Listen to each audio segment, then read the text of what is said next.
يمسه إلا المطهرون تنزيل من رب العالمين.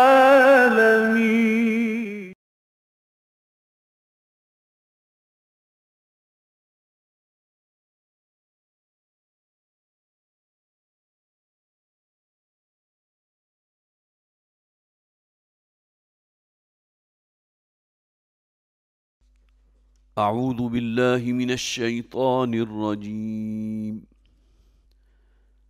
بسم الله الرحمن الرحيم. يا أيها الذين آمنوا إن من أزواجكم وأولادكم عدوا لكم فاحذروهم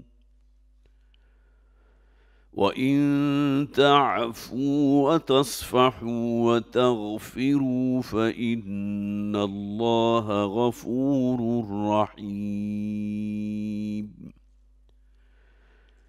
إنما أموالكم وأولادكم فتنة والله عنده أجر عظيم. فاتقوا الله ما استطعتم واسمعوا وأطيعوا وأنفقوا خيرا لأنفسكم ومن يوق شح نفسه فأولئك هم المفلحون. إن تقرضوا الله قرضا حسنا يضاعفه لكم ويغفر لكم والله شكور حليم. عالم الغيب والشهادة العزيز الحكيم. صدق الله العظيم. رب اشرح لي صدري ويسر لي أمري واحلل عقدة من لساني يفقهوا قولي. اللهم ألهمنا رشدنا واعذنا من شرور أنفسنا آمین یا رب العالمین۔ حضرات، آج انشاءاللہ یہ بہت جامع اور عظیم سورت تغابن، اس کی 4 آیات جو باقی رہ گئی ہیں انشاءاللہ اس کی تکمیل ہو جائے گی، چونکہ یہ آخری سورت ہے کہ جسے ہم مسبحات کہتے ہیں، جن کا آغاز اللہ کی تسبیح سے ہوا، تو مناسب محسوس ہوتا ہے کہ اس سورہ مبارکہ کی تکمیل سے پہلے جو مدنی صورتیں ہم نے پڑھ لی ہیں ان کا صرف ذکر ہو جائے اور اس سورہ مبارکہ کے مضامین کا ایک برڈ آئی ویو ہو جائے۔ قرآن حکیم کا جو ہمارے یہاں سلسلہ وار درس جاری ہے، تو یہ 28واں پارہ ہے اور سورت کا نمبر 64 ہے۔ قرآن حکیم میں جن منازل کا ذکر کیا گیا، 7 منزلوں میں قرآن منقسم ہے، تو یہ 7ویں منزل ہے کہ جو ہمارے زیر مطالعہ ہے مصحف کے اعتبار سے۔ لیکن مکی اور مدنی صورتوں کی جو ایک عظیم تقسیم ہے،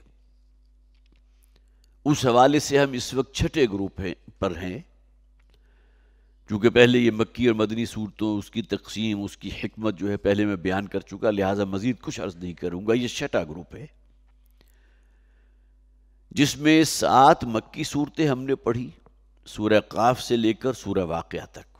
سورہ قاف ہے، اس کے بعد سورہ زاریات ہے، پھر اس کے بعد سورہ طور ہے، پھر سورہ نجم ہے، پھر سورہ رحمان بھی اسی مجموعے میں شامل ہے، پھر سورہ واقعہ آخری سورت، اور اس کے بعد 10 مدنی صورتیں ہیں کہ جن کا ہم نے مطالعہ شروع کیا تھا۔ سب سے پہلے سورہ حدید، جسے والد محترم نے ام المسبحات کا نام دیا، کہ یہ جو 5 صورتیں جن کا آغاز اللہ کی تسبیح سے ہو رہا ہے، ان میں سب سے جامع صورت، ان صورتوں کی ماں اور مرکز وہ سورہ حدید، 4 رکوعوں پر مشتمل، تقریباً ربع پارہ،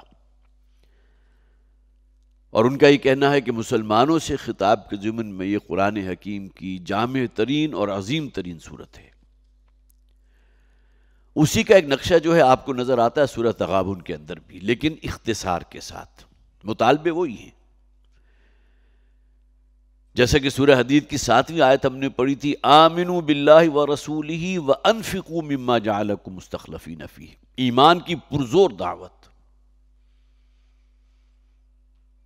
پہلی 6 آیات ذات و صفات باری تعالیٰ کے ضمن میں قرآن کا بہت کلائمیکس والا مقام، پھر 7ویں آیت ہے جس میں ایمان کی پرزور دعوت دی گئی، اور یہی معاملہ آپ کو یہاں سورہ تغابن میں نظر آ رہا ہے کہ پہلی 7 آیات جو ہم نے پڑھی اس میں ایمانیات ثلاثہ، ایمان باللہ، ایمان بالآخرت، ایمان بالرسالت، اور اس کے بعد اسی انداز میں وہی الفاظ جو سورہ حدید میں موجود تھے، فَآمِنُوا بِاللَّهِ وَرَسُولِهِ وَالنُّورِ الَّذِي أَنزَلْنَا، یہاں ایمان کا، ایمان حقیقی کی بات کی گئی، اور اس کے ساتھ وہ نور جو اللہ نے نازل فرمایا، قرآن حکیم۔ تو یہ جو مدنی صورتیں ہیں ان کا ایک خاص مزاج ہے، ان کو بھی پھر دوبارہ ذہن میں بٹھا لیجئے، اس لیے کہ بہرحال ہمارے منتخب نصاب میں سے 5 وہ ہیں کہ جو اسی مجموعے سے حاصل کی گئی ہیں۔ سورہ حدید ہے، اور اس کے بعد سورہ صف ہے، پھر سورہ جمعہ ہم نے پڑھی، پھر سورہ منافقون ہے، اور یہ سورہ تغابن جو ہماری آخری صورت ہے۔ ان صورتوں کا زمانہ نزول نبی اکرم صلی اللہ علیہ وسلم کی مدنی زندگی کا نصف آخر، پہلی بات، اس لیے کہ جو مضامین ہیں ایک دوسرے سے بڑے ملتے جلتے ہیں، جس کی مثال ابھی میں نے آپ کے سامنے رکھی کہ 7ویں آیت جو ہے سورہ حدید کی، اور اسی طرح 8ویں آیت سورہ تغابن کی بعین ہی ایک الفاظ، ایمان کی پرزور دعوت۔ اس کے بعد پھر دوسری بات یہ ہے کہ ان صورتوں میں یہود اور نصارہ کا ذکر موجود ہے، ان کے بالکل مرکز میں ہے سورہ صف اور سورہ جمعہ، دونوں ہی میں ذکر۔ وَإِذْ قَالَ مُوسَىٰ لِقَوْمِهِ يَا قَوْمِ لِمَ تُؤْذُونَنِي وَإِذْ قَالَ عِيسَىٰ ابْنُ مَرْيَمَ يَا بَنِي إِسْرَائِيلَ إِنِّي رَسُولُ اللَّهِ إِلَيْكُمْ، 2 آیات، بنی اسرائیل یہود کا ذکر بھی اور نصارہ کا ذکر بھی۔ اسی طرح اس کے فوراً بعد ہے سورہ جمعہ، اس کے اندر مَثَلُ الَّذِينَ حُمِّلُوا التَّوْرَاةَ ثُمَّ لَمْ يَحْمِلُوهَا، وہاں بھی یہود کا ذکر کیا گیا جنہیں ہم نے تورات دی تھی، اور اس کے بعد انہوں نے تورات کے جو حقوق ہیں، جو اس کی ذمہ داریاں ہیں، اسے ادا نہیں کیا، تو اللہ تعالیٰ فرماتے ہیں کہ ان کی مثال اس گدھے کی سی ہے جس کے پشت پر کتابوں کا بوجھ لاد دیا گیا۔ تو پہلی دونوں اقوام یہود و نصارہ، ان کا ذکر موجود۔ تیسری بات یہ کہ مسلمانوں کے لیے ذرا ایک جھنجھوڑنے کا انداز آپ کو نظر آتا ہے۔ سورہ صف، یا ایھا الذین آمنوا لم تقولون ما لا تفعلون، اہل ایمان کیوں کہتے ہو وہ بات جس پر عمل نہیں کرتے؟ یہ قول و فعل کا تضاد، جس سے کہا جا سکتا ہے جو نقطہ آغاز بنتا ہے منافقت کا۔ اسی طرح سورہ حدید میں ہم نے پڑھا الم یأن للذین آمنوا ان تخشع قلوبہم لذکر اللہ، کیا ابھی بھی وقت نہیں آیا ان لوگوں کے لیے جو ایمان لائے کہ ان کے دل اللہ کے سامنے جھک جائیں، خشیت اختیار کریں؟ اور اس کی وجہ میں نے بیان کر دی تھی کہ اب گویا کہ یہ وہ دور ہے جبکہ منافقت کے جراثیم جو ہیں اس معاشرے میں مدینہ میں اس درجے موجود تھے کہ باقاعدہ بہت ہی جھنجھوڑنے کا انداز اختیار کیا گیا۔ کہیں قرآن نے یہ نہیں کہا کہ اے منافقو، اس لیے کہ وہ مسلمان تو سمجھے جاتے تھے نا، دائرہ اسلام سے خارج تو نبی اکرم صلی اللہ علیہ وسلم نے نہیں کیا۔ اور چوتھی اور آخری بات یہ کہ یہاں جو ذکر ہے اہل ایمان کو جو دعوت دی گئی ہے، تو اس یہ بات جو ہے وہ ذہن میں رہنی چاہیے، گویا کہ بین السطور نظر آ رہی ہے کہ اسلام اور ہے، ایمان اور ہے۔ کوئی شخص مسلمان ہو سکتا ہے لیکن مومن ہونا، وہ تقاضے جب تک ادا نہیں کرو گے جو ان صورتوں میں بیان کیے گئے، مومن نہیں ہو سکتے۔ تو یہ 4 موضوعات کو مختلف اعتبارات سے یہ جو 10 صورتوں کا بہت ہی حسین گلدستہ ہے اس میں لیا گیا۔ اب آئیے اس سورہ مبارکہ کی پہلی 7 آیات، اس پر میں زیادہ وقت صرف نہیں کروں گا اس لیے کہ آخری 4 آیات ابھی ہمیں پڑھنی ہیں۔ پہلی 7 آیات میں ایمانیات ثلاثہ، ایمان باللہ 4 آیات، ایمان بالرسالت 2 آیات، اور 1 آیت ایمان بالآخرت پر۔ جسے کہہ سکتے ہیں کہ نیریشن آف ایمان، ایمان کا بیان، ڈسکرپشن، اور اس کے بعد پھر فآمنوا باللہ ورسولہ، وہی انداز جو سورہ حدید میں ہم نے پڑھا، بس قدم آگے بڑھاؤ، ایمان رکھو اللہ پر اور اللہ کے رسول پر۔ یہ ایمان کون سا ہے؟ دل کا یقین والا ایمان، جس کا عکس جو ہے تمہاری شخصیت پر، تمہاری سیرت و کردار پر، تمہارے قول و فعل پر، تمہارے لین دین پر، تمہاری پرائرٹیز پر جب تک موجود نہیں ہوگا، وہ حقیقی ایمان جو ہے، اگر ہے بھی تو بہت کم درجے میں ہے، اس کا ظہور نہیں ہو رہا۔ وہ اخلاق کے جو گویا کہ بنیاد بنتے ہیں حقیقی ایمان کے، اگر وہ پیدا نہیں ہو رہے تو اس کے معنی کیا ہیں؟ کہ ایمان کی ابھی لو جو ہے بہت ہی مدھم ہے، ابھی وہ اس درجے کو نہیں پہنچا کہ وہ آپ کی سیرت و کردار اور اعمال کے اندر اس کی ریفلیکشن نظر آئے۔ تو پرزور دعوت ایمان کی۔ پھر جو لوگ حقیقی ایمان پر کاربند ہو جائیں گے، ان کے اعمال بھی نیک ہوں گے، اچھے کام کرنے والے ہوں گے، پرائرٹی ان کی آخرت ہوگی، جیسا کہ فرمایا گیا سورہ قیامہ میں، کَلَّا بَلْ تُحِبُّونَ الْعَاجِلَةَ وَتَذَرُونَ الْآخِرَةَ، تمہارا معاملہ یہ ہے کہ تم نے اس عاجلہ اور دنیا کو فوکس کر دیا ہے، یہ تمہاری پرائرٹی نمبر 1 ہے، اور آخرت کو تم نے پس پش ڈال دی ہے۔ وَتَذَرُونَ الْآخِرَةَ، اس کا کوئی خیال ہی نہیں، کیا بیتے گی اس دن؟ مرنا بھی ہے، مرنے کے بعد برزخی زندگی گزارنے کے بعد اللہ کے حضور حاضری بھی ہے، اور یہ عالم برزخ وہ ہے کہ جس میں پوری ریفلیکشن ہوگی عالم آخرت کی، جو آپ کے ساتھ ہونے والا ہے آخرت میں، جس کے بارے میں حضور نے فرمایا، بارہا وہ حدیث میں نے آپ کو سنائی، کہ اللہ تعالیٰ کسی بندہ مومن کے لیے اس کی قبر کو جنت کے باغیچوں میں سے ایک باغیچے کی شکل میں تبدیل کر دیتا ہے، اور فاسق و فاجر کی قبر کو جہنم کے گڑھوں میں سے گڑھے کی شکل میں تبدیل کر دیتا ہے۔ یہ عالم برزخ پورا۔ تو پرزور دعوت ایمان کی، اور جو لوگ ایمان لائے ان کے لیے جنت کا وعدہ، اور جو پیچھے رہ گئے، جو ایمان کی تقاضوں کو ادا نہیں کیا، خواہ مسلمان، اگرچہ جیسا کہ میں نے عرض کیا تھا کہ اگلی ہی آیت میں چونکہ جہنم کے ساتھ جو ہے وہ ابدا کے الفاظ نہیں ہیں، جنت کے ساتھ ابدا کے الفاظ ہیں، لہٰذا جو بھی ان کے گناہ ہوں گے، جو فسق و فجور ہوگا، وہ طویل مدت تک جہنم میں رہیں گے، اور اس کے بعد انہیں شاید جہنم سے نکال لیا جائے، جس کے دل میں رائی کے برابر بھی ایمان موجود ہوگا۔ ورنہ قرآن کا مطالعہ کیجئے تو وہ جہنم کی نوید بھی ہمیشہ ہمیشہ کے لیے، ابدا، ہمیشہ کا۔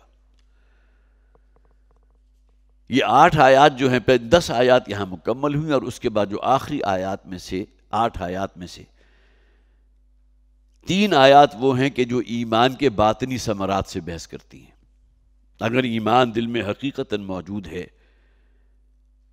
تو راضی برضائے رب، یہ کلائمیکس ہے اس کا۔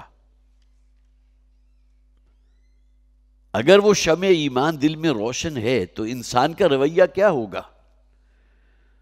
اس پر کوئی افتاد پڑی ہے، کوئی مصیبت آن پڑی ہے، کسی جان لیوا بیماری میں مبتلا ہو چکا ہے، کوئی مالی نقصان ہو گیا، تو ایمان کا تقاضا کیا ہے کہ یہ اللہ کی طرف سے، ما اصاب من مصیبت الا باذن اللہ، کوئی شے واقع نہیں ہوتی، کوئی مصیبت، کوئی تکلیف، کوئی پریشانی، خواہ مالی پریشانی ہو یا جسمانی ہو، مگر اللہ کے اذن کے ساتھ۔ اور میں نے عرض کیا تھا جو چیزیں انسان پر خارج سے وارد ہوتی ہیں اس کے بارے میں یقین ہو کہ اللہ کے حکم کے بغیر نہیں، خواہ غم ہے، خواہ خوشی ہے، خوشحالی ہے یا بدحالی ہے، صحت ہے یا بیماری ہے، جو کچھ بھی ہے تو اللہ کی طرف سے، اللہ کے اذن سے۔ لیکن جو شے بھی اس پر واقع ہو تو ہمارے سوچنے کا انداز کیا ہونا چاہیے کہ سب سے پہلے اپنا جائزہ لیں کہ ہم سے کوئی غلطی ہوئی ہے، ہم سے کوئی خطا ہوئی ہے، کسی حرام کا ارتکاب ہم نے کیا ہے، فسق و فجور میں ہم مبتلا ہوئے ہیں، اللہ تعالیٰ جھنجھوڑ رہا ہے، ہمیں متوجہ کر رہا ہے، وَلَنُذِيقَنَّهُم مِّنَ الْعَذَابِ الْأَدْنَىٰ دُونَ الْعَذَابِ الْأَكْبَرِ، ہم لازماً یہ چھوٹے چھوٹے جھٹکے جو ہیں انسانوں کو پہنچائیں گے، اس سے پہلے کہ وہ بڑا جھٹکا کوئی اللہ کا عذاب ان پر نازل ہو۔ تو یہ متنبہ کرنے کے لیے، خبردار کرنے کے لیے۔ تو ما اصاب من مصیبت الا باذن اللہ ومن یؤمن باللہ یہد قلبہ واللہ بکل شیء علیم۔ اور جو چیزیں آپ سے صادر ہوں وہ اللہ اور اللہ کے رسول کی اطاعت کے دائرے کے اندر رہتے ہوئے صادر ہوں. وَأَطِيعُوا اللَّهَ وَأَطِيعُوا الرَّسُولَ فَإِن تَوَلَّيْتُمْ فَإِنَّمَا عَلَىٰ رَسُولِنَا الْبَلَاغُ الْمُبِينُ. تم پر تو لازم ہے اللہ کی فرما برداری پوری زندگی میں اور اطاعت اللہ کے رسول کی اتباع. اللہ کی فرما برداری کیا ہے؟ عبادت ہے. اور اللہ کے رسول صلی اللہ علیہ وسلم کی اطاعت اور محبت یہ اتباع ہے. تو جو شے بھی تم سے صادر ہوگی، جو تمہارے اعمال ہیں، جو تمہارے اعضاء و جوارح جو کام کر رہے ہیں، جو عمل تم سے صادر ہو رہا ہے، وہ اللہ اور اللہ کے رسول کی اطاعت کے دائرے کے اندر رہتے ہوئے صادر ہو. حرام و حلال کی تمیز، بنیادی اخلاقیات، اور صرف یہ نہیں بلکہ دین کے اوپر کاربند رہنا ثابت قدمی کے ساتھ. یہاں کے تکالیف، یہاں کے جو بھی مسائل ہیں، یہاں کی جو چیزیں ہیں اس سے گزرنا، لیکن کسی حرام کا رخ نہ کرنا. قناعت صرف حلال پر. یہی چیزیں ہیں نا کہ جو انڈیکیشن بنتی ہیں اس بات کی کہ آپ میں ایمان ہے کتنا. اور تیسری بات توکل ان کا اللہ کی ذات پر. وعلی اللہ فلیتوکل المؤمنون. گویا کہ آیت نمبر 11 تفویض الامر الی اللہ، تسلیم و رضا کی کیفیت. آیت نمبر 12 جو شے تم سے صادر ہو اللہ اور اللہ کے رسول کی اطاعت کے دائرے میں رہتے ہوئے صادر ہو. اور آیت نمبر 13 اور تمہیں توکل اور اعتماد صرف اللہ کی ذات پر کرنا ہے. وعلی اللہ فلیتوکل المؤمنون. اب دوسرے رکوع کی جو یہ 8 آیات تھیں، 8 میں سے 3 تو ایمان کے باطنی ثمرات. اب 5 آیات وہ ہیں کہ جن میں سے 2 آیات لی گئی ہیں جو ایمان ہی کے مضمرات میں سے ایک شے، یا علائق دنیاوی، ہمارے جو تعلق ہوتے ہیں دوسرے لوگوں کے ساتھ، شوہر کا بیوی کے ساتھ ہے، بیٹے کا باپ کے ساتھ ہے، بھائی کا بھائی کے ساتھ ہے. یہ تو کلوز ترین جو ایک ریلیشنز ہوتے ہیں وہ ہے نا. اور جو انسان کے بہت ہی قریب ہوتے ہیں وہ 2 ہی ہیں. اس کا تجربہ آپ کو بھی ہے، مجھے بھی ہے. والدین تو جب کسی نوجوان کی شادی ہو جاتی ہے تو وہ سیکنڈری ریٹ جو ہے ہو جاتا ہے ان کا ادب بھی ہے، احترام بھی ہے، ان کے حقوق کی ادائیگی بھی ہے، ان کی دیکھ بھال بھی ہے، ان کی ضرورتیں احتیاجات پورا کرنا بھی ہے. لیکن دلی تعلق ان کے ساتھ ہے، بیوی اور اولاد ہے. اگرچہ تلخ لیکن حقیقت تو یہی ہے. لہذا دوسری رکوع کی جو 4تھی آیت ہے اس میں کہا گیا یا ایھا الذین آمنوا ان من ازواجکم واولادکم عدوا لکم فاحذروہم. یہ آیت مبارکہ پچھلی مرتبہ ہمارے زیر مطالعہ تھی. اہل ایمان یقیناً تمہاری بیویوں میں سے اور تمہاری اولاد میں سے تمہارے دشمن ہیں کہ جو موجود ہیں. پوٹینشل ڈینجر ہے یہ. وہ کہ یہ تو وہ صراط ہے، وہ رستہ ہے کہ جو بال سے زیادہ باریک اور تلوار کی دھار سے زیادہ تیز ہے کہ انسان ادھر لڑک جائے یا ادھر لڑک جائے. بیویوں کی فرمائشیں ہیں، ان کے چونچلے ہیں، ان کے تقاضے ہیں، اولاد کی محبت اور اس کے جو بھی مظاہر سامنے آتے ہیں. تو توجہ دلا دی گئی کہ تمہاری اولاد اور تمہاری بیویوں میں تمہارے دشمن، مخفی دشمن ہیں. عدو لکم فاحذروہم، لہذا ان سے بچ کر رہو. یہ محبتیں اللہ نے پیدا کی ہیں، اگر اس میں ایک حد سے آگے بڑھو گے تو پھر اللہ تعالیٰ کے حدود کو پامال کرو گے. تم مجبور ہوگے کہ جب تک حرام اپنے روزی میں شامل نہ کرو تو گزارا شاید ممکن نہ ہو تمہارا. ان تقاضوں کو اگر تم من و عن پورا کرنے پر آ گئے تو فاحذروہم، تو ان سے اپنا بچاؤ رکھو. پوری طرح مستحضر رہے یہ حقیقت کہ یہ محبتیں انسان کو آخرت کو تباہ کر سکتی ہیں. جیسا کہ حضور نے فرمایا تھا بہت ہی بد نصیب ہے وہ شخص کہ جس نے کسی دوسرے کی دنیا بنانے کے لیے اپنی آخرت تباہ کر لی. وَإِن تَعْفُوا وَتَصْفَحُوا وَتَغْفِرُوا فَإِنَّ اللَّهَ غَفُورٌ رَحِيمٌ. ہاں اگر تم معاف کر دیا کرو، بخش دیا کرو، صرف نظر کیا کرو، اعراض کیا کرو، تو اللہ تعالیٰ بھی تو غفور و رحیم ہے نا. یہ جو اللہ تعالیٰ کی صفات ہیں ان کا ایک پرتو تمہارے اندر بھی موجود ہونا چاہیے. اللہ اگر معاف کرنے والا ہے تو انسانوں کو بھی معاف کرنے والا ہونا چاہیے.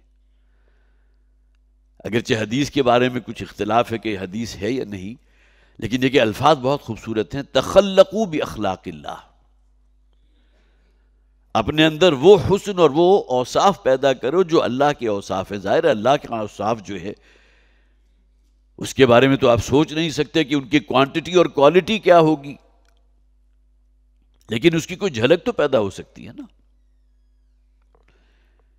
جیسے کہ حضور نے فرمایا تم زمین پر رہنے والوں پر رحم کرو، اللہ تعالیٰ جو آسمانوں پر ہے وہ تم پر رحم کرے گا. تو رحمت اللہ کی صفت ہے، اس صفت کی ایک جھلک تمہارے اندر بھی موجود ہونی چاہیے. معاف کرنا اللہ کی صفت ہے، غفور ہے، غفار ہے.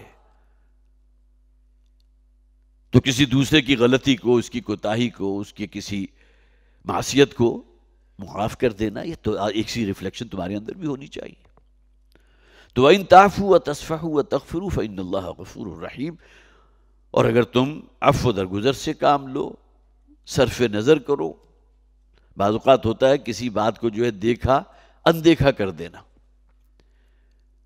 اولاد خاص طور پر جب ایک خاص عمر میں داخل ہو رہی ہوتی ہے 12-13 سال کی، اگر آپ نے ان کی ہر غلطی کے اوپر ان کو پکڑنا شروع کر دیا اور ان کی سرزنش شروع کر دی اور ڈانٹ ڈپٹ شروع کر دی اور دست درازی بھی شروع کر دی، تو اس کا نتیجہ اچھا تو نہیں نکلے گا. ان کی بہت سی غلطیوں سے صرف نظر کرنا ہوگا. کوئی اچھا وقت دے کر انہیں سمجھایا جا سکتا ہے، ان کی توجہ دلائی جا سکتی ہے، جو ایک نیچرل پروسیس ہے. تو وَإِن تَعْفُوا وَتَصْفَحُوا وَتَغْفِرُوا فَإِنَّ اللَّهَ غَفُورٌ رَحِيمٌ. یہاں یہ 14 آیات مکمل ہوئی تھی جو ہم پچھلی مرتبہ آخری صرف 2 یا 3 آیات ہی ہم نے پڑھی تھی. لیکن جیسا کہ میں نے عرض کیا، آج چونکہ آخری ہمارا اس سلسلے کا آخری ہی درس ہے، لہٰذا میں نے چاہا کہ اس پورے سورہ مبارکہ کا یہ مضامین ایک مرتبہ پھر ہمارے ذہنوں میں تازہ ہو جائیں کہ کس قدر لاجیکل سیکوینس ہے ان کی آیات کے اندر. اور جیسا کہ میں نے عرض کیا تھا کہ مسلمانوں سے خطاب کے ضمن میں بہت ہی خوبصورت، بہت جامع، بہت عظیم صورت. اب آئیے آیت نمبر 15. انما اموالکم و اولادکم فتنہ. یہ مال اور اولاد، اگرچہ اولاد کا ذکر پہلے بھی ہم نے پڑھ لیا. ان من ازواجکم و اولادکم عدو لکم. علائق دنیاوی میں جو قریب ترین ہوتے ہیں، بیوی اور اولاد، بچے. یہ تو کیپشن ہے نا علائق دنیاوی کا، جس کی بہت خوبصورت ایک تمثیل جو ہے وہ سورہ توبہ کی غالباً 24ویں آیت ہے. قُلْ إِنْ كَانَ آبَاؤُكُمْ وَأَبْنَاؤُكُمْ وَإِخْوَانُكُمْ وَأَزْوَاجُكُمْ وَعَشِيرَتُكُمْ. یہاں تو صرف بیوی اور اولاد کو لیا گیا، وہاں والدین کو بھی کور کر لیا گیا، اور پھر اجزاء و اقارب کو بھی کور کر لیا گیا، بیٹوں کو بھی کور کر لیا گیا، اگرچہ بیٹے بھی اولاد میں آ گئے. تو علائق دنیاوی میں سے 5 چیزیں وہاں موجود، اور اس کے بعد جو مال و اسباب دنیاوی ہیں ان میں سے 3 اور ایڈ کی گئی. وَأَمْوَالٌ اقْتَرَفْتُمُوهَا وَتِجَارَةٌ تَخْشَوْنَ كَسَادَهَا وَمَسَاكِنُ تَرْضَوْنَهَا. یہ 8 چیزوں کا پلڑا اگر بھاری ہے، یہ محبتیں تم پر غالب ہیں اللہ کی محبت سے، اللہ کے رسول کی محبت سے، اور اللہ کے راستے میں جہاد کرنے کی محبت سے. فَتَرَبَّصُوا. تو انتظار کرو، بیٹھے رہو. پھر اللہ سے رحمت کی کوئی امید نہ رکھنا. فَتَرَبَّصُوا حتیٰ یاتی اللہ بِأَمْرِهِ. یہاں تک کہ اللہ تعالیٰ اپنا حکم، اپنا فیصلہ سنا دے. واللہ لا یہدی القوم الفاسقین. اللہ اس سے فاسقوں کو ہدایت نہیں دیتا. یہ چونکہ سورہ توبہ کی آیت ہے اور سورہ توبہ میں منافقین کا ذکر ہے، اور بعض آیات کے اندر جو ایک جلالی اور بہت غصے کا انداز آپ کو نظر آتا ہے سورہ مبارکہ میں، اس کے پس منظر میں منافقین کا کردار تھا. واللہ لا یہدی القوم الفاسقین. اللہ تعالیٰ ایسے فاسقوں کو ہدایت نہیں دیتا. تو یہاں فرمایا گیا انما اموالکم و اولادکم فتنہ. دیکھیے اس سے متصل قبل ہم نے سورہ منافقون پڑھی تھی، وہاں بھی مال اور اولاد دونوں کو جمع کیا گیا. یا ایھا الذین آمنوا لا تلہکم اموالکم ولا اولادکم. وہی مال اور اولاد جن کا ذکر یہاں موجود ہے، ہم پڑھ چکے سورہ منافقون میں. اہل ایمان کہیں تمہیں تمہارے مال اور اولاد اللہ کی یاد سے غافل نہ کر دیں. اگر دل میں اللہ موجود ہوگا تو والدین اپنی اولاد اور بیوی کے حق بھی ادا کرو گے، لیکن ایک حد سے تجاوز نہیں کرو گے کہ حرام میں منہ مارنے کی نوبت آئے۔ اسی طرح اگر ایمان دل میں موجود ہے تو قناعت کرو گے صرف حلال ذرائع پر، آمدنی کے صرف حلال ذرائع۔ وَعَمَّالِهِ مِنْ أَيْنَ اكْتَسَبَهُ وَفِيمَا أَنْفَقَهُ، وہ حدیث جس میں ذکر کیا گیا نا، اللہ تعالیٰ جو ہے 5 سوالات کرے گا ہر شخص سے، اس میں سے ایک سوال یہ بھی ہے، بلکہ 2 سوالات ہیں مال سے متعلق، کہ کن ذرائع سے حاصل کیا تھا اور اس کے بعد لگایا کہاں۔ خالص حلال ذرائع سے حاصل کیا ہوا مال بھی اگر اسراف میں، تبذیر میں، علل تللو میں، عیاشیوں میں، اس کے اندر اگر کپا دیا اور لگا دیا تو اللہ کے ہاں پکڑے جاؤ گے، اگرچہ ذرائع حلال تھے۔ حرام کی تو بات ہی چھوڑ دیجئے نا۔ اور یہ جو چیزیں ہیں نا، اسراف، تبذیر اور لام و نمود اور نمائش اور علل تللے، یہ اصل میں جسے آپ کہیے مظاہر ہوتے ہیں عموماً حرام کمائی کے، ایزی منی۔ اور ایزی منی آج کل جس طرح اویلیبل ہے آپ کو معلوم ہی ہے، بانڈز کی شکل میں ہو، کسی اور جو ہے قرآن اندازی کی شکل میں ہو، اور سود بھی تو آخر ایزی منی ہی کی ایک شکل ہے نا، جو بدترین گناہ ہے۔ چاہے آپ کے پاس سرمایہ ہے، آپ نے دے دیا کسی کو قرض پر، اب گھر بیٹھے آپ عیش کر رہے ہیں، ہر مہینے آپ کو جو ہے لگی بدھی رقم آ رہی ہے، محنت کرنے کی ضرورت ہی نہیں۔ تو آپ نے تو نہ ہاتھ ہلائے نہ پاؤں ہلائے، وہی بیٹھے ہوئے ہیں۔ تو اس کے پھر جو فسادات ہیں، جو مفسدات ہیں، اس کا تو ظہور ہوگا۔ تو لا تلہکم اموالکم ولا اولادکم عن ذکر اللہ، تمہیں غافل نہ کرنے پائیں تمہارے مال اور تمہاری اولاد اللہ کی یاد سے۔ یہاں بھی وہی چیزیں بیان کی گئیں، انما اموالکم و اولادکم فتنہ، فتنہ کسوٹی، وہ امتحان یا وہ آزمائش جس میں کوئی شخص پرکھ لیا جائے کہ اس کے نزدیک دنیا مقدم ہے یا آخرت مقدم ہے، طالب دنیا ہے، طالب عقبہ ہے، یہی 2 چیزیں ہیں جو کسوٹی بنتی ہیں۔ اولاد کی تربیت ہو رہی ہے صرف دنیا، اس کی تعلیم کا بندوبست صرف دنیا حاصل کرنے کے لیے، یا ان کے اندر کوئی دین اور بنیادی اخلاق جو ہے وہ بھی پیدا کرنے کی کوشش ہو رہی ہے جس کا تعلق آخرت سے ہے۔ کَلَّا بَلْ تُحِبُّونَ الْعَاجِلَةَ وَتَذَرُونَ الْآخِرَةَ، ہماری تمام محنت اور فوکس تو دنیا پر ہے نا، اکثر و بیشتر، الا ماشاء اللہ۔ آخرت چونکہ ہماری اپنی نگاہوں سے اوجھل ہے، سیکنڈری شے ہے، پس پوش ڈالا ہوا اس کے تصور کو، لہذا اولاد کی تربیت ہوگی تو اس میں بھی آخرت یا دین جو ہے وہ سیکنڈری شے ہوگی، اصل شے دنیا، یہاں کی تعلیم، یہاں کا اعلیٰ کیریئر۔ واللہ عندہ اجر عظیم، اور اللہ ہی کے پاس ہے سب سے بڑا اجر۔ یہاں بھی ایک بڑا لطیف نکتہ موجود ہے کہ انسان سمجھتا ہے یہ مال اور اولاد شاید اس کے بڑھاپے کو سنوار دے گی، بڑا چین اور سکون سے گزرے گا بڑھاپا، اولاد بھی بہت ہی جسے آپ کہیے کہ خدمت گزار ہوگی اور ان کی ہر احتیاط چشم و ابرو کے اشارے کی منتظر ہوگی۔ گویا کہ انسان اپنی اولاد کو بھی ایک ایسٹ سمجھتا ہے بڑھاپے کے اعتبار سے، لیکن اگر ترجیح دین نہیں تھی اولاد کی تربیت میں تو نتیجہ یہ نہیں نکلے گا، بلکہ اولاد سوہان روح بن جائے گی۔ ہوتا ہی انسان کا جو اضطراب ہے، جو اس کی بے چینی ہے، اس میں اضافے کا سبب بنے گی۔ اس نے تو بہت ہی ایسٹ سمجھ کر اس کو بہت سینت کر رکھا تھا نا، لیکن اس کے بعد اولاد کو پرواہ ہی نہیں۔ والدین، بوڑھے والدین کس حالت میں ہیں، کس قسم پرسی کے عالم میں ہیں، کیسی کیسی بیماریاں انہیں چمٹ چکی ہیں، اور سینکڑوں مثالیں ہماری نگاہوں کے سامنے موجود۔ اور یہی معاملہ مال کا ہے۔ ممکن ہے کہ مال لاکھوں کروڑوں نہیں، اربوں موجود ہو، لیکن تمہارے کسی کام نہیں آ سکے گا۔ تو جن کو تم نے ایسٹ سمجھ کر بہت اس کو جو ہے سینت کر رکھا، اور بہت تمہاری توقعات تھی کہ یہ چیزیں جو ہے شاید تمہاری زندگی کا جو آخری دور ہے اس میں تمہارے لیے ایسٹ بنے گی، ان میں سے کوئی شے ایسٹ نہیں ہے۔ واللہ عندہ اجر عظیم، اصل اجر، اصل ریوارڈ اگر حاصل کرنا ہے وہ تو اللہ کے پاس ہے۔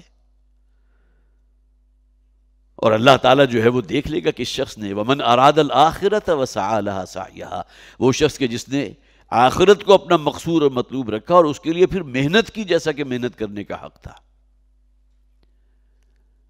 اب وہ لوگ ہیں کہ جن کی محنتیں اور جن کی کاوشیں اور جن کی کوشش وہ رنگ لائے گی اور اللہ تعالیٰ کی طرف سے جس اجر عظیم سے نوازے جائیں گے، وَاللَّهُ عِندَهُ أَجْرٌ عَظِيمٌ۔ فَاتَّقُوا اللَّهَ مَا اسْتَطَعْتُمْ، اب ایک آیت ہے جس میں 3 تقاضے۔ فَاتَّقُوا اللَّهَ مَا اسْتَطَعْتُمْ، تقوی اختیار کرو اللہ کا جتنی تمہارے اندر استطاعت ہے۔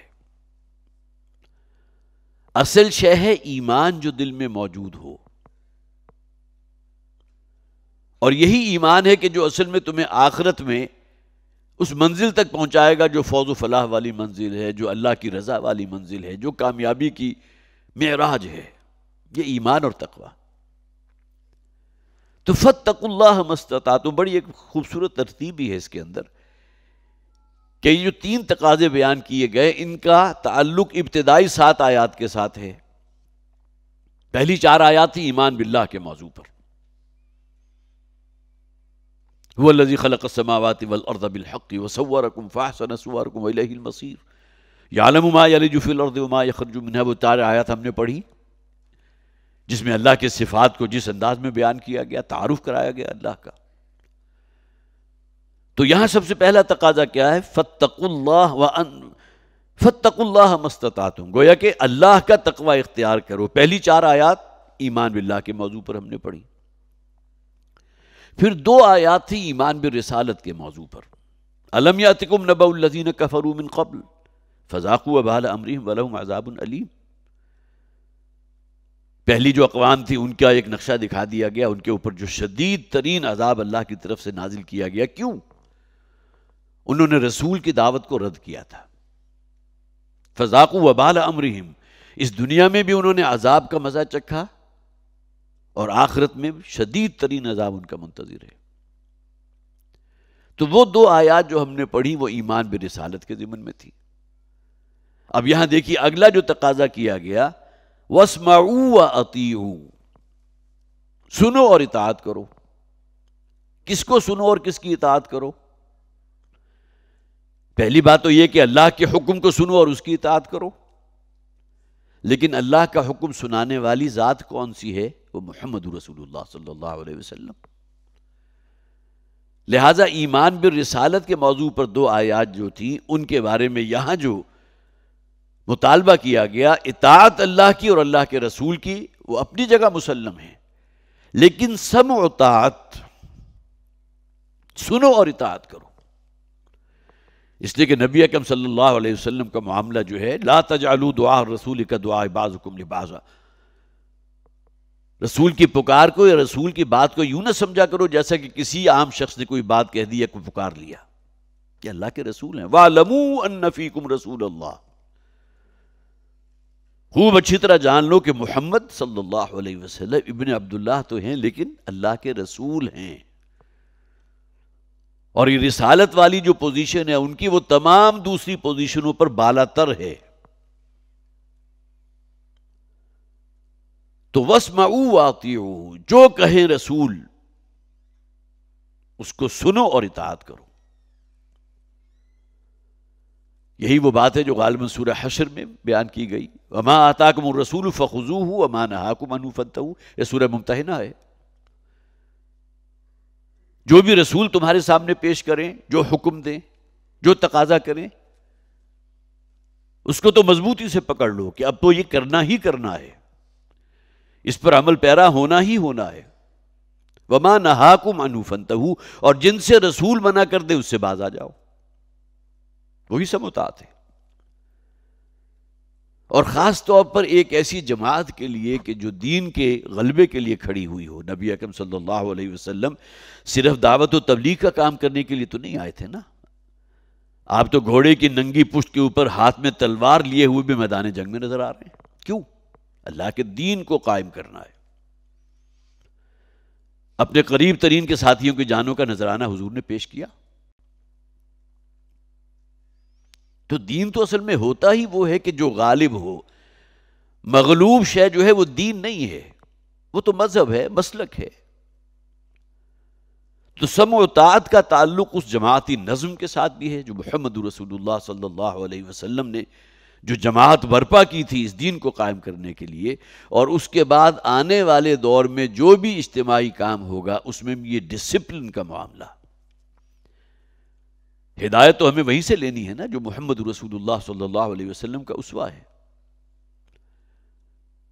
ان کی اطاعت ہے ہر معاملے میں جو وہ کہہ دیں، لیکن بعد میں جو اطاعت ہوگی، سما تو ہے، سنو گے، لیکن اطاعت کرو گے دین کے دائرے کے اندر رہتے ہوئے۔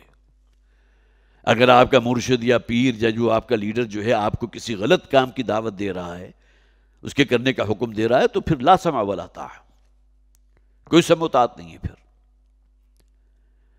اور ایک آیت ہم نے پڑھی تھی بالکل آغاز میں، زعم الذین کفروا ان لن یبعثوا، ایمان بالآخرت کے موضوع پر، تو یہاں کیا فرمایا گیا؟ وَأَنفِقُوا خَيْرًا لِأَنفُسِكُمْ، یہ انفاق، خرچ کرو، لگاؤ اللہ کے راستے میں۔ انفاق مال یہاں مراد ہے نا۔ ایک تو جہاد بالمال ہے، جہاد بالنفس ہے، اپنے آپ کو، اپنی جانوں کو، اپنی صلاحیتوں کو، اوقات کو بھی لگاؤ، دین کو سمجھنے کے لیے بھی، اور دین کا پرچار کرنے کے لیے بھی، اور دین کو غالب کرنے کی عملی جد و جہد میں بھی، اور اس کے ساتھ ساتھ اپنا مال بھی صرف کرو۔ ایتائے مال بھی ہے، خدمت خلق کے جذبے کے تحت اپنا مال صرف کیجئے، زکوٰۃ بھی ہے، عشر بھی ہے، صدقات بھی ہیں، انفاق مال بھی ہے، اور اسی طرح آگے آ جائے گا ان تقرضوا اللہ قرضا حسنا، اللہ کو قرض دینا، قرض حسن۔ یہ مختلف مداد ہے کہ جن کا ذکر قرآن میں موجود۔ تو واسمعوا واطیعوا وانفقوا خیرا لانفسکم ومن یوق شح نفسہ فاولئک هم المفلحون۔ یہ تین تقاضے ایک آیت میں۔ تقوی جس کا تعلق ایمان سے ہے، سمع و طاعت جس کا تعلق ایمان برسالت سے ہے، اور انفاق مال جس کا تعلق آخرت سے ہے۔ اس لیے کہ اگر انفاق مال نہیں ہوتا تو اس کے معنی کیا ہیں کہ محبوب تو دنیا ہے، آخرت نہیں ہے۔ آخرت اگر پرائرٹی ہے، محبوب ہے، تو اس کا ایک لازمی مظہر یہ ہوگا کہ جو اللہ نے دیا ہے اس میں سے نکالو، تاکہ توشہ آخرت بن سکے تمہارے لیے۔ آخرت میں تمہارے لیے کرنسی اس کے علاوہ تو کوئی نہیں نا، نیک اعمال ہیں۔ وَمَن يُوقَ شُحَّ نَفْسِهِ فَأُولَٰئِكَ هُمُ الْمُفْلِحُونَ، اور جو شخص بھی بچا لیا گیا اپنے جی کے لالچ سے۔ شح کے الفاظ، شحیح جو ہے اس شخص کو کہتے ہیں جو انتہائی بخیل ہو اور حد درجے کا حریص ہو۔ یہ بخل اور حرص جو ہے یہ دونوں جو ہے لازم و ملزوم ہی ہیں۔ روپے پیسے کی، مال و دولت کی حرص، اور اس کے نتیجے میں پھر بخل پیدا ہوتا ہے۔ تو شحیح وہ شخص ہے کہ جو بہت ہی بخیل ہے اور بہت ہی حریص ہے، انتہائی لالچی ہے۔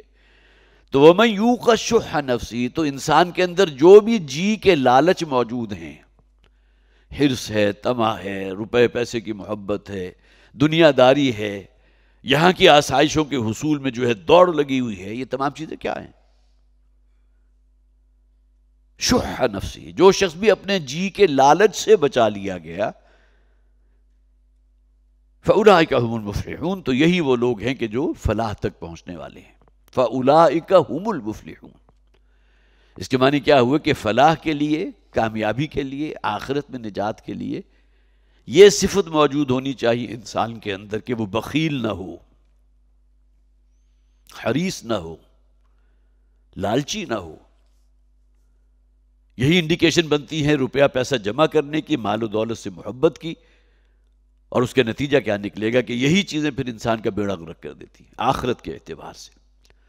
اس دنیا میں تو ممکن ہے کہ ہر نوع کی آسائش اور سہولت بلکہ عیاشی اپنے لیے فراہم کر لے، لیکن اگر ہمارا یقین اور ایمان ہے آخرت پر، مرنے کے بعد کی زندگی پر، تو ظاہر ہے کہ یہ چیزیں پھر اس کے ساتھ تو کسی طرح مطابقت نہیں رکھتی۔ ان تقرضوا اللہ قرضا حسنا یضاعف لکم ویغفر لکم، اب دیکھیں پھر ایک مرتبہ دوبارہ اللہ کو قرض حسن دینا، روپیہ پیسہ خرچ کرنا اللہ کی راہ میں، یہی ہے نا۔ من ذا الذی یقرض اللہ قرضا حسنا، سورہ حدید میں ہم نے پڑھا، کون ہے وہ شخص جو اللہ کو قرض حسن دے؟ یہ وعدی کھلی ہوئی ہے، اللہ نے اگر روپیہ پیسہ مال و دولت دیا ہے تو اسے صرف کرو، اللہ کو قرض دو، قرض حسن۔ اب یہ قرض حسن کی جو مختلف جہات ہیں اس کے اندر ایتاء مال بھی ہے. خدمت خلق میں آپ نے کوئی اپنا روپیہ پیسہ خرچ کیا بشرطے کہ کوئی ریاکاری موجود نہ ہو، اپنے اس صدقہ و خیرات کے عوض اس دنیا میں کوئی شے طلب کرنا مقصود نہ ہو، صرف آخرت پیش نظر ہو تو اللہ کے ہاں مقبول ہے، بلکہ آپ کے لیے توشہ آخرت ہے.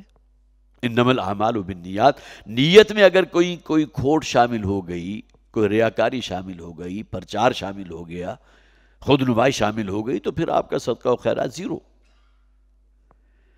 ان تقرضوا اللہ قرضا حسنا، اگر تم قرض دو گے اللہ کو قرض حسن، یضاعفہ لکم ویغفر لکم، تو اللہ تعالیٰ اسے تمہارے لیے کئی گنا کر دے گا.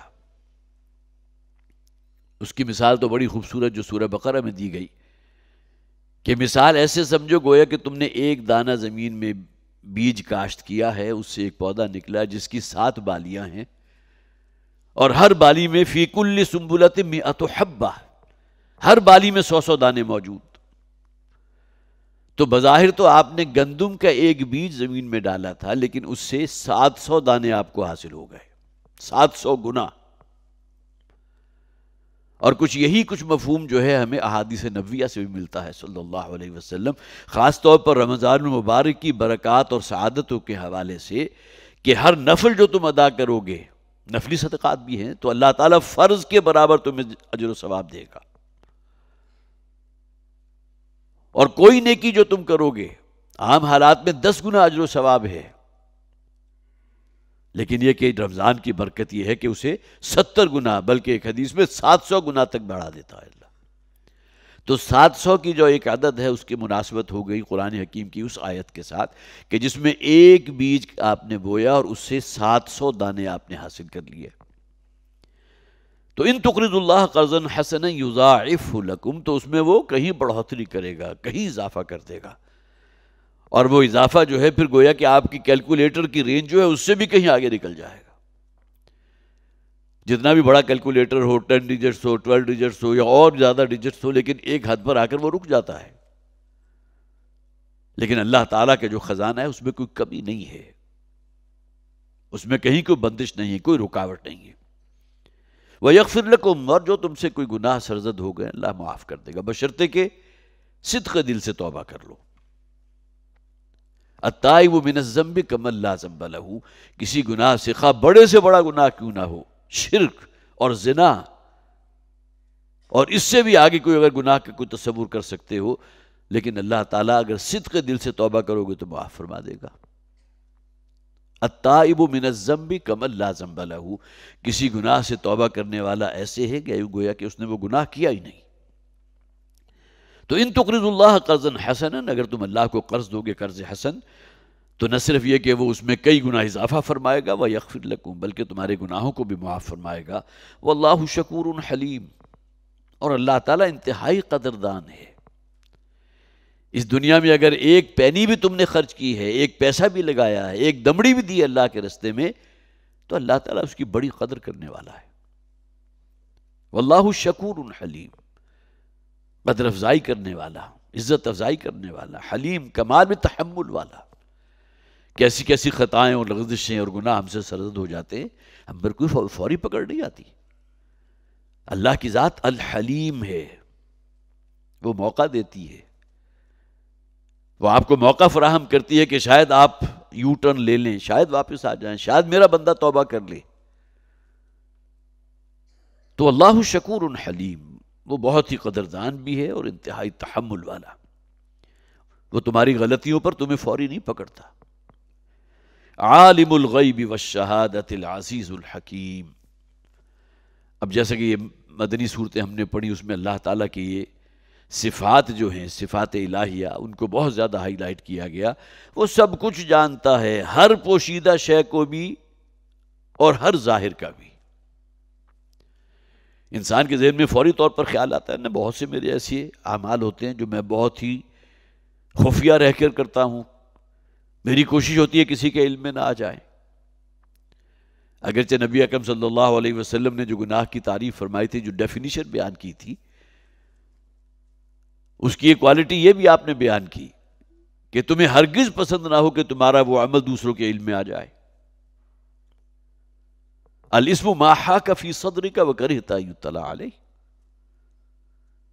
ہر وہ عمل تمہارا گناہ ہے جو تمہارے دل میں ایک کھٹک پیدا کر دے، بے چینی پیدا کر دے، اضطراب پیدا کر دے، وَكَرِهْتَ أَن يُطَّلَعَ عَلَيْهِ، اور تمہیں یہ بات انتہائی ناپسند ہو کہ تمہارا وہ عمل کسی دوسرے کے علم میں آ جائے. تو اس سے بہتر جو ہے ڈیفینیشن گناہ کے عمل کی ہو نہیں سکتی. آپ موٹی موٹی کتابیں لکھ دیں، فہرست جمع کر دیں گناہوں کی، وہ تو بالکل اینڈ لیس فہرست ہے نا. وہ تو جب آپ اپنے طور پر سمجھ لیں گے یہ تمام لسٹ میں نے بنا لی ہے گناہوں کی، تو معلوم ہوگا کہ ابھی تو اور بہت سے گناہ ہیں جو آپ نے اس لسٹ میں شامل نہیں کیے. تو عالم الغیب والشہادہ، وہ ہر چھپے کا اور ہر ظاہر کا جاننے والا ہے، جانکاری ہے اسے ہر شے کی. العزیز ہے، زبردست ہے، بادشاہ مطلق ہے، اسی کا راج ہے اس پوری کائنات میں، اسی کی بالادستی ہے، اسی کے کنٹرول میں ہے پوری کائنات. یہ گردش لیل و نہار جو ہے، یہ تو چونکہ ہمارے عام مشاہدے کی بات ہے، لیکن ہمیں معلوم ہی نہیں ہوتا قرآن حکیم میں یہ رات اور دن کا الٹ پھیر، اس کو اللہ نے اپنی بہت بڑی نشانی قرار دیا. یہ عظیم کائنات جس کی کسی گناہ تک آج تک ہم پہنچ ہی نہیں سکے، اس میں ہمارا سولر سسٹم جو شاید بڑی پاورفل مائکروسکوپ ہی شاید اس کو جو ہے کیچ کر سکے، پورا سولر سسٹم، کہکشاں کے اندر تو اس کا ایک ذرے سے زیادہ کوئی وزن نہیں.